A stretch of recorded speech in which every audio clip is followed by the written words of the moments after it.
Pokrajina je drugačna, zvoki so nenavadni, celo hrana čisto drugače diši. To je Turčija, ki bo morda kmalu postala članica naše evropske družine. Kaj bi pristop Turčije pomenil za Evropsko unijo? Turško gospodarstvo je na 16. mestu na svetu in 6. v Evropi po velikosti. Turčija je mlada država z nadarjeno in visoko izobraženo delovno silo.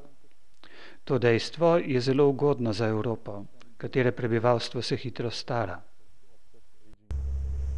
Geografsko gledano, Turčija je del Evrope.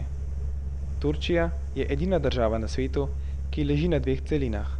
Na zahodu je Evropa, na drugi strani Bosporja Azija. Ko pa govorimo o pridružitvi Evropski uniji, nimamo v mislih samo zemljepisa. Potrebno je upoštevati tudi gospodarstvo, politiko, človekove pravice in seveda ključno temo današnjega pogovora, religijo. Medtem ko ima Evropska unija nedvomno krščanske korenine, je Turčija 99% muslimanska dežela. To dejstvo pri marsikomu vzbuja pomisleke in strahove.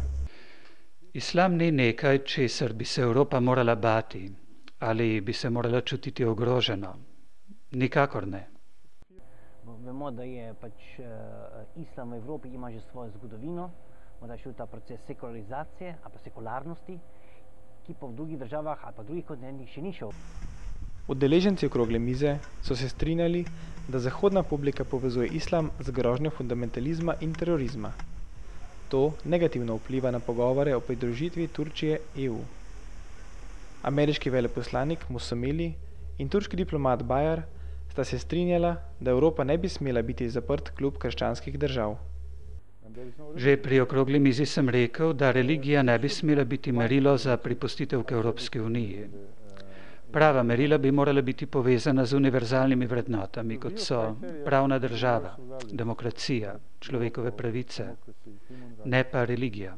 Po drugi strani pa osnove vseh naših držav pa osnovane na drugačnih predpostavkah, kar pa ne pomeni, da bodisi islam, bodisi krščanska vera niso pomembna.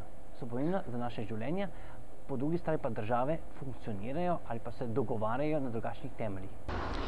Turško priključevanje Evropske uniji pa ne zadeva le kristjanov v Turčiji, prav tako ne samo Turčije ali Evropske unije. Uspešen zaključek tega procesa bo namreč dal jasen signal vsem, ki dvomijo v združljivost islama z demokracijo. Za časnik Blaž Hostnik.